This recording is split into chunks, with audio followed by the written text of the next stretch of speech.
ભરૂચ તાલુકાના દયાદરા ગામ નજીક એક હિટ એન્ડ રનની ઘટના સામે આવી છે। બાઇક પર જઈ રહેલા દંપતીને અજાણ્યા વાહને ટક્કર મારતા બાઇક ચાલકને પગના ભાગે ગંભીર ઈજાઓ પહોંચી હતી। અકસ્માત બાદ ઘટના સ્થળે કોઈ હાજર ન હોવાનો લાભ લઈ અજાણ્યો વાહન ચાલક પોતાનું વાહન લઈને ફરાર થઈ ગયો હતો।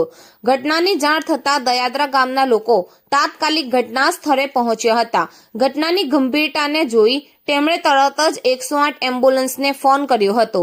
ઈજાગ્રસ્ત દંપતીને 108 એમ્બ્યુલન્સની મદદથી સારવાર અર્થે ભરૂચ સિવિલ હોસ્પિટલ ખાતે ખસેડવામાં આવ્યા હતા।